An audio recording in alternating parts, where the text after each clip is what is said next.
Hello and welcome to the Death Row and Executions channel. My name is Paco Rivera. You can also follow me on Facebook for updates and more Death Row news. There will be a link to my Facebook in the description below. Also check out my other channel here on YouTube called The Maximum Sentence, where I cover a recent crime and conviction. There will also be a link for that. This past February the 13th, Governor Ron DeSantis signed the fourth death warrant this year in Florida. So it's looking like the record might be broken of Florida's 19 executions last year. This new death warrant orders death row inmate Michael Lee King to be put to death on March 17th.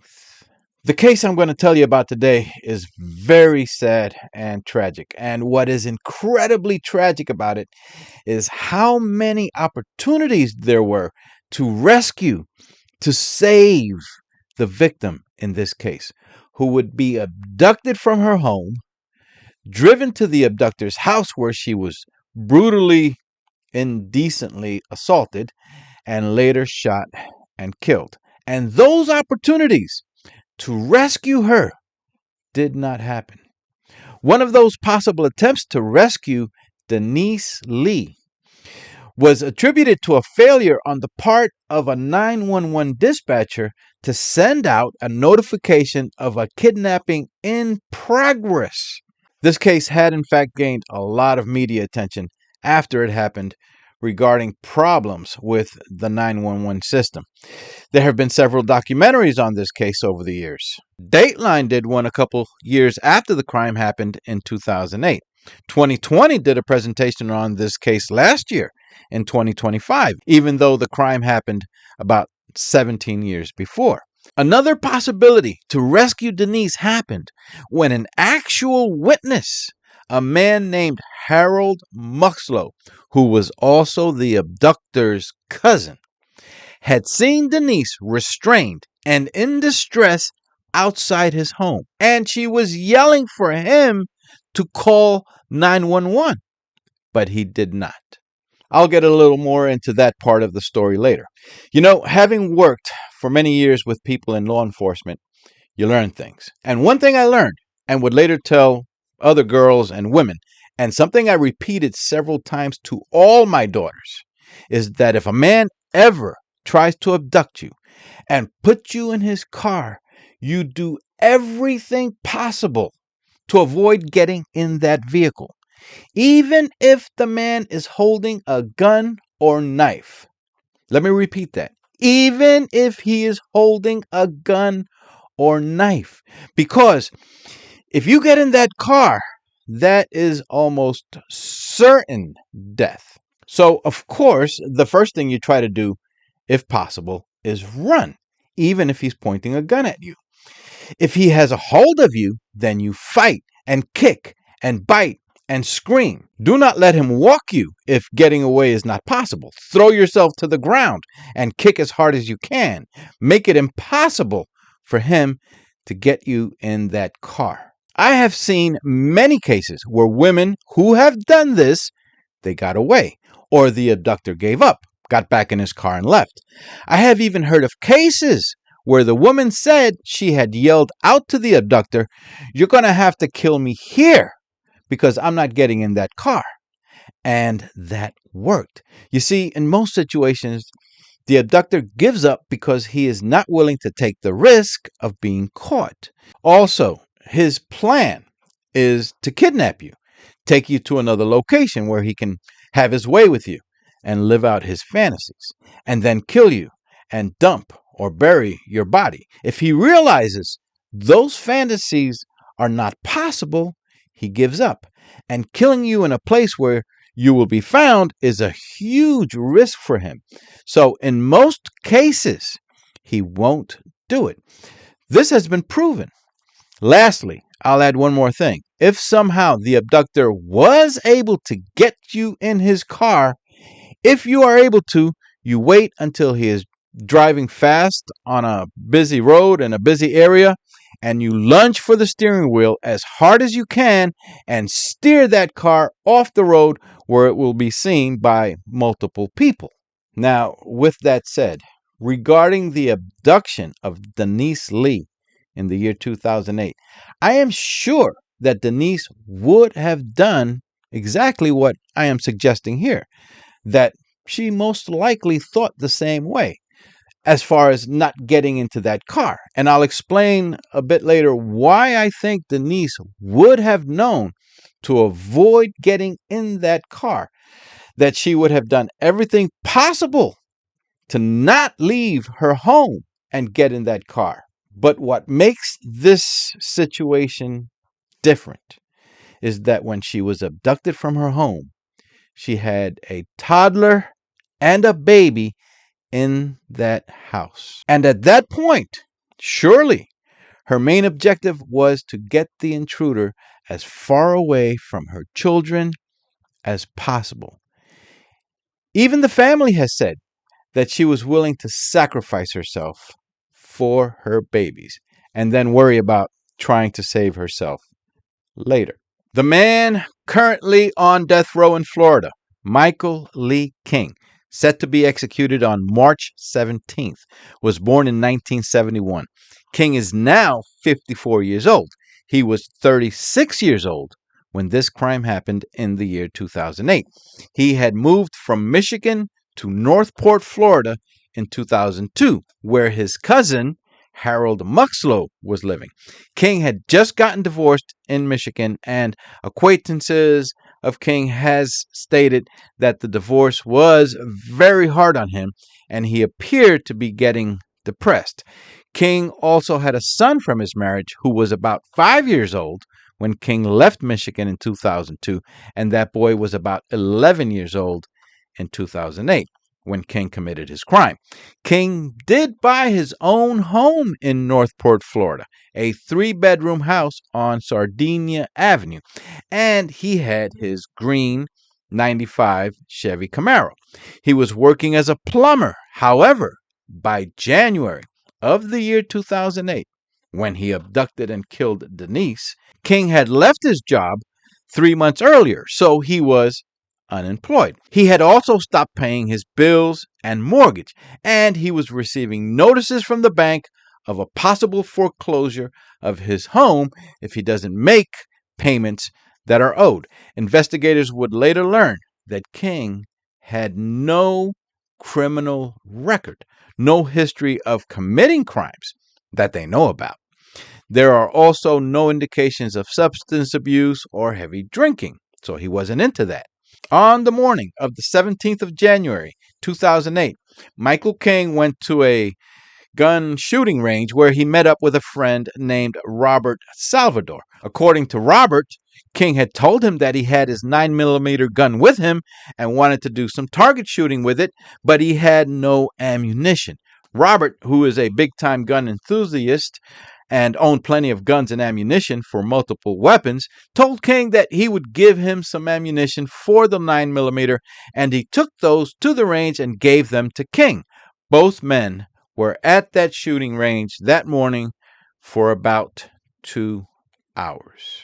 During the time that the two men were shooting at the range, Nathan Lee, who had arrived at work at about 7 o'clock that morning, was taking a lunch break. During his break, he called his wife, Denise Amber Lee. And during their phone conversation, they talked about how it was such a nice, cool day outside. And Nate told Denise to shut off the central air conditioning system and open all the windows to let cool air into the house to save money on electricity. Denise, however, who was way ahead of him, told Nate that she had already done that. Nathan Lee and Denise were high school sweethearts in Florida. Nate would tell the story of how about a month after their first date, on Valentine's Day, while at a shop in the mall, they spotted a heart-shaped ring that he bought for $40 and gave it to Denise as a gift. According to Nate, Denise put that ring on her finger and she never took it off. She wore it until the day of her death.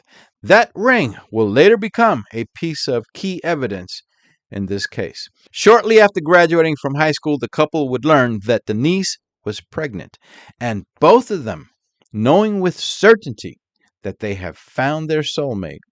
Nate and Denise got married, and their first son, Noah, was born 5 months later.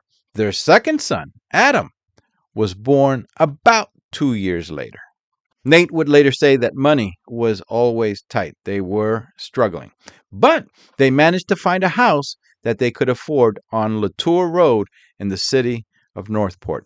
Nathan and Denise agreed for her to be a stay-at-home mom while Nathan worked several jobs to try to make ends meet. Jennifer Eckert was a woman staying with relatives in the house next door to Nate and Denise. She was alone at home that day, and she would later tell police that while she was outside the house where she was staying, between about 1 o'clock and 2 o'clock that afternoon, she saw a dark green Camaro circling the block slowly about 4 or 5 times, and then that car pulled into the driveway of the next door neighbor's home. We know that to be the home where Denise was inside with her 2 children. Jennifer would say that the driver of the green Camaro was the only person she saw in the car when it was circling the block. According to Jennifer, he had a heavy-set face, blondish hair, and light eyes. She said that she had assumed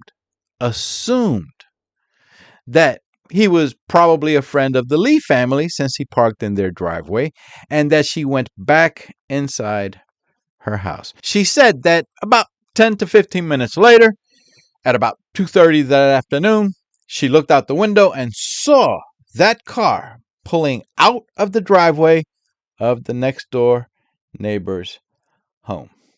Now, I'm going to stop here for a moment to talk about this. I don't know how most others would react, but if I see a car circling my block slowly 4 or 5 times, I'm going to find that very suspicious, and I will most likely call 911 to come have a look. And what do they say about assuming? Not a very good look here for Miss Jennifer. And here we have our first instance of how Denise might have been saved. Because what happened in that house was Michael Lee King restraining Denise, taking her to his car, and driving away with her after placing her in the back seat of his 2-door Camaro. She would have had no access to the car's door handles from the back seat. Nathan finished up work shortly before 3 p.m. and he called Denise to let her know that he was headed home. But she didn't answer the call. Nate would later say that during the 25-minute drive home, he called her about 7 or 8 more times, and he began to worry when she never answered his calls. When Nathan arrived home, he saw that Denise's car was still outside, and he also saw that all the windows to the house were now shut, even though Denise had said that she had opened them. Now, there are several theories as to why those windows were found shut. One is that Denise managed to hurriedly shut them before leaving with Michael King to prevent her older child, the toddler, from going out a window. Or maybe Michael King shut them after entering the house to avoid sounds of screaming or anything else from being heard by neighbors. Nate later found both of his children, Noah and Adam, who was only 6 months old, in a room in the same crib. And he knows that Denise would never do that. It makes sense that you wouldn't put a 2-year-old child in the same crib with a 6-month-old baby because the older toddler, now able to walk around, could accidentally stomp, scratch, or hurt a baby that small.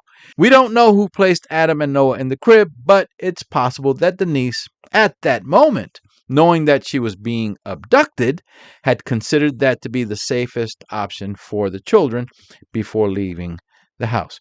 Anyway, Nathan also saw that Denise's cell phone, her purse, and car keys were still in the house. So now he is very confused as to what was going on. Nathan called 911 at exactly 3:29 p.m. to report his wife missing. He described how his 2 babies were left in the house alone, and that Denise's purse, cell phone, and keys were there, and her car was still parked outside. After ending his call to 911, Nathan called his father-in-law, Denise's father, Rick Goff, who happened to be a sergeant and detective with the Charlotte County Sheriff's Office, the next county over from Sarasota County where Nate and Denise lived. Sergeant Goff contacted Northport Police to let them know that every resource needs to be made available to find his daughter. Goff also got help from his sheriff's office in Charlotte County and would later even get U.S. Marshals involved in the search for his daughter, Denise. Michael King had driven from Denise's house to his house on Sardinia Avenue. He restrained Denise and bound her mouth with duct tape that was wrapped around the back of her head over her hair. And for about the next 3 hours, he tortured and brutally, indecently assaulted her. Shortly before 6 o'clock that evening, he blindfolded her, took her back outside, and placed Denise once again in the back seat of his Camaro, where she was ordered to lay on the seat. Police and investigators outside of Nate and Denise's home began canvassing the neighborhood and immediately got critical information that they needed from the neighbor next door, Jennifer Eckert. Jennifer told the officers everything she had seen earlier. With that information, police were now fairly certain that there was foul play involved with the missing woman, Denise Lee. And a bolo was put out with instructions to stop every dark green Camaro that officers see on the road and to check if Denise is in the car. Michael King, with Denise in the back of the Camaro, drove to his cousin's house, a man named Harold Muxlow. King parked near the mailbox, a fairly good distance from the front door. According to reports, he went into the home and they spoke for a few minutes. King told his cousin that his lawnmower got stuck in a ditch at his property and that he needed to borrow a shovel, a gas tank, and a flashlight. The 2 men went to a shed to retrieve the items. Meanwhile, Denise in the Camaro managed to crawl over to the door of the car, opened the door, and she got out of the car. By this time, King and Muxlow had gone back inside the house with the stuff that he retrieved from the shed. And as King was going out the front door back to his car, Harold Muxlow saw a woman in distress outside his car and yelling at the top of her lungs, "Call police! Call police!" Muxlow saw King go back to the car quickly, restrain the woman, and force her back into the car. Muxlow yelled at his cousin, "Hey, what the hell is going on over there?" According to Muxlow, King yelled back at him, "Don't worry about it." Muxlow would later say that he had first taken it as some kind of domestic dispute with a girlfriend that his cousin must be dating now. This, my friends, was probably the best opportunity to save Denise's life that day. If Harold Muxlow had been a little smarter and had called 911 when a woman in distress is yelling to call 911. The phone call to 911 that you are about to hear is very disturbing. At some point during the abduction, while Michael King was driving, Denise was able to sneak away his cell phone, and as she lay on the back seat with the phone near her head, out of sight, she managed to dial 911. It's also important to note how Denise was being very careful in how she relayed information to the 911 dispatcher. She pretended to be talking to her abductor, knowing that the dispatcher was listening in. It appears that sometimes Denise was able to hear what the dispatcher was saying, and she tried her best to answer the dispatcher's questions. Apparently, the radio in Michael King's car was playing music so loud that he couldn't hear what was going on in the back seat. That call lasted approximately 7 or 8 minutes. Some of the audio where there was silence or what was said can't be understood or heard has been removed from what you will listen to here. Here is that 911 call from Denise Amber Lee. 911. Please let me go. Please let me go. Please let me go, God, please. Hello? Help me. What's the address? Help me. What's the address that you're at?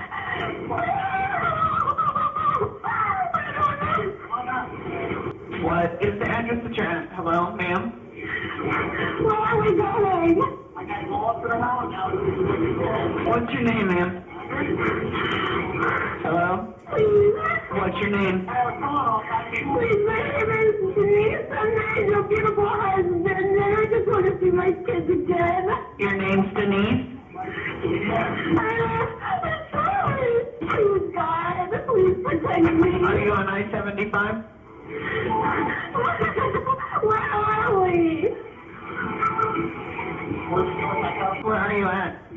Can you tell if you're on I-75? I don't know where your phone is. I'm sorry. Are you blindfolded? If you are, press the button. I don't have your phone.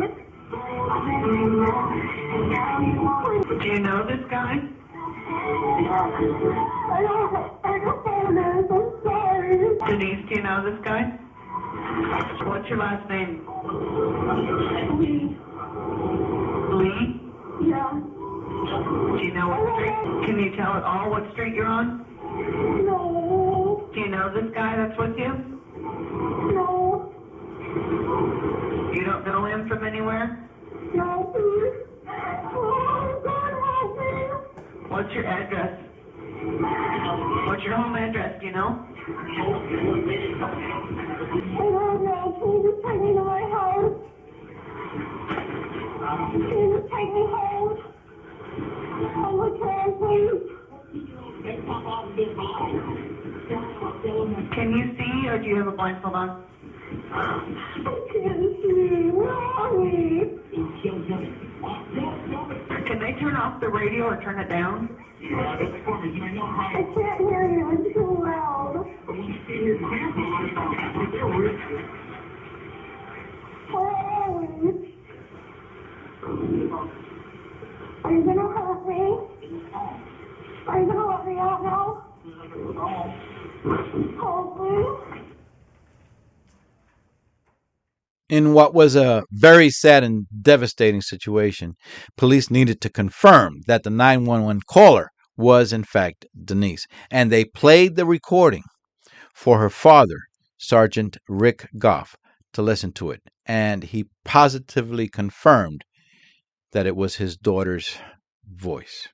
Unfortunately, aside from the recording having been played at Michael King's trial the following year in 2009 as evidence of who abducted Denise, that call itself did not help in resolving her rescue that day. The call ended when it appears King forced Denise to return the phone to him. It appears that the 911 dispatcher did the best she could to get a location of the vehicle, but was unable to. And it would later be learned that Michael King was using a cheap burner phone with no GPS technology to trace the call. The best investigators could do was gather pings from cell phone towers that pointed them towards a large general area. However, the phone did provide them with a name when records were searched for the owner of that phone, and it was the first time that investigators had learned of the name Michael King. Investigators also saw that Michael King owned a green 95 Chevy Camaro. So now they also have a license plate number to be added to the bolo. When police also got an address, they were dispatched to the home of Michael King. Just 9 minutes after Denise called 911 at exactly 6:23 p.m., another 911 dispatcher received a call, this time from Harold Muxlow's daughter, Sabrina Muxlow. Remember that Harold Muxlow is Michael King's cousin in Northport.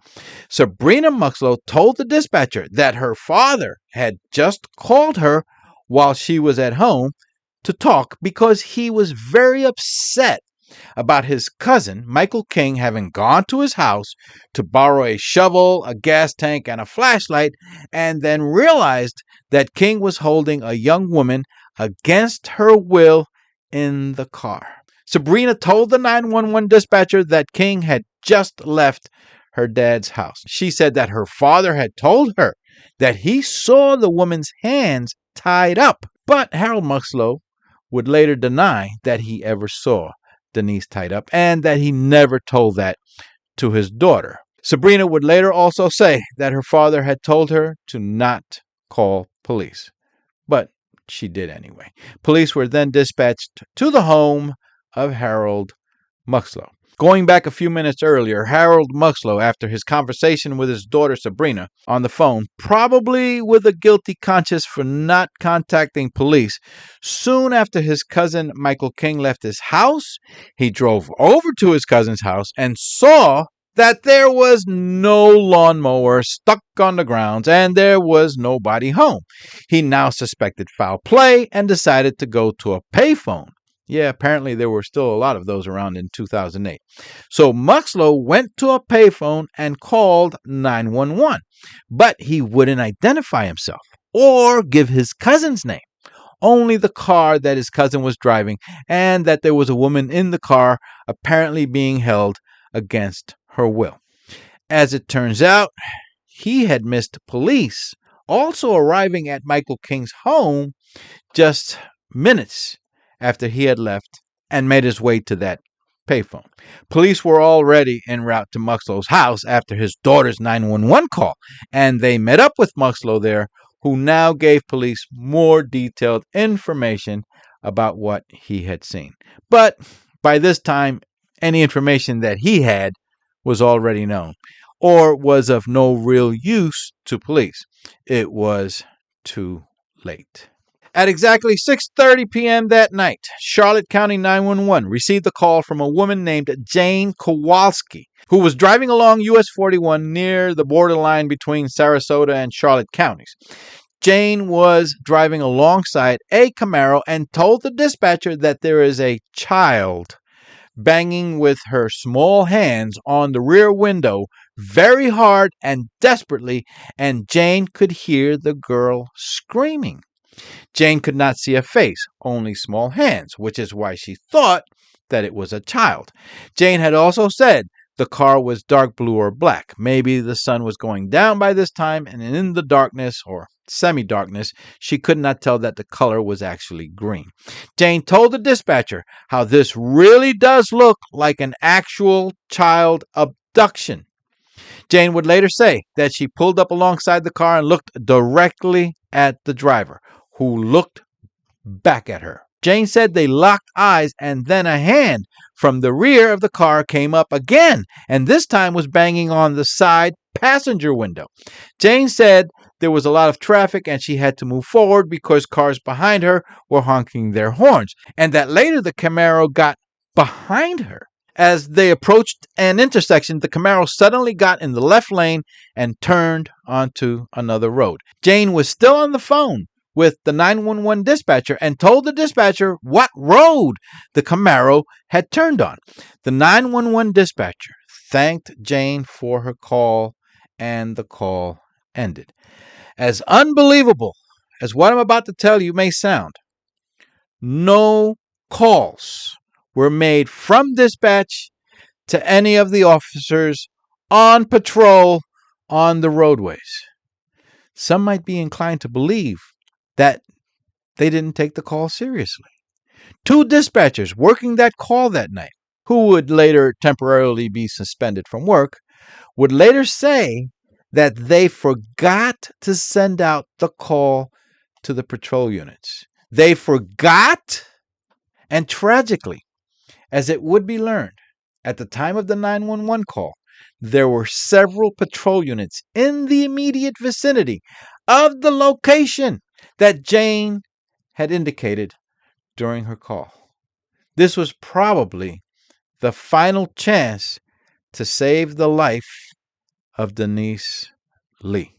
After police had gathered cell phone information from Michael King and his home address, they arrived at his house at 6:42 p.m. But we know he was long gone by that time. Police had forced their way into the home and discovered a makeshift bed on the floor. A TV was on with its volume turned up all the way to the max, possibly to prevent sounds of screaming from being heard outside. Near the makeshift bed, they also found duct tape all crumpled up with strands of long, light brown hair stuck to the tape.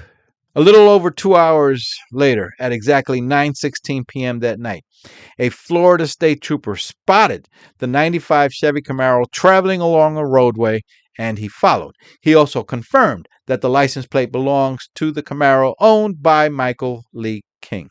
He pulled the vehicle over, and King was hesitant to get out of the car. The trooper had to warn King that he really doesn't want to have to shoot into the vehicle. King got out, and he was handcuffed. The trooper had noticed that King's pants were soaked and muddy from the waist down. When the trooper looked into the car, Denise was not there. He walked back over to King and asked him, "Where's the girl?" That's when King told a story that he would also repeat several times that night to other investigators. King said that he didn't know where Denise was because, this is the story he gave, he said that he and Denise were both kidnapped by a man that he had picked up who was hitchhiking, and that the man later dropped him off and drove away with his car, and Denise was in the car. So how did he get his car back? Because he was in it when he was stopped. Did he later recover his abandoned Camaro somewhere? They always have a story, don't they? Michael King was questioned at police headquarters, but soon after once again repeating his being kidnapped story, after being issued his Miranda warning, he requested a lawyer. However, even though in most situations police are required to stop questioning at this point, their main concern is finding Denise. So they disregarded King's right to silence, something that would become an issue at his trial a year later, but investigators didn't care at that moment. They needed to find Denise. She could die if she was chained up somewhere, or maybe she was in desperate need of medical attention. For 2 days, search teams had searched throughout the county looking for Denise, and 2 days after she was kidnapped, a search team that included a cadaver dog had found deep in the woods near where the state trooper had seen the Camaro driving away from a disturbed area of the grounds. And after doing some digging, they found the body of Denise Lee. Throughout the area, they had also recovered some of her clothing. Also in the ground where Denise was buried, they found a bullet shell casing. The gun to this day has never been recovered, but a ballistics examination would later match that casing that was with Denise's body to casings recovered from the shooting range where Michael King was shooting a 9mm handgun earlier on the morning of the abduction, in the target area of where Michael King was shooting, according to witnesses. Friends and family of Denise had described her as a true crime shows addict. She loved watching CSI, Law and Order, and other true crime shows, and possibly podcasts and other true crime videos. So she was probably like a lot of you watching this channel. One does develop a lot of knowledge watching true crime shows, and this is why I said earlier that I have no doubt how she would have followed her instincts or knowledge and not gotten into Michael King's car if it were not for doing what she could at the time to save her children. Who knows? I think it's very likely that Michael King had told her at the house, if you don't come with me now, I will kill your 2 kids. He's never given a full confession, but I have no doubt that he had said that to Denise. After the Camaro was searched, they found in the backseat area strands of long, light brown hair pulled from her head from the roots. It was determined that Denise had removed her hairs herself and spread them around inside the car, on the floor, and under the seats. Also, the ring that Nate gave her on their first Valentine's Day date back when they were in high school. The ring that she never, ever removes from her finger. Well, she removed it and tucked it into the cushion of the back seat. Denise had tried everything she could to save herself, but she apparently had the foresight, in the event that she doesn't make it, to leave clues for this monster to be caught. Semen DNA was found on Denise's body during the autopsy. So, along with the kidnapping and first-degree murder charges, Michael King was also charged with the indecent assault. Remember that YouTube doesn't allow me to use the R word. At trial a year later, in 2009, Michael Lee King pleaded not guilty to the murder charge.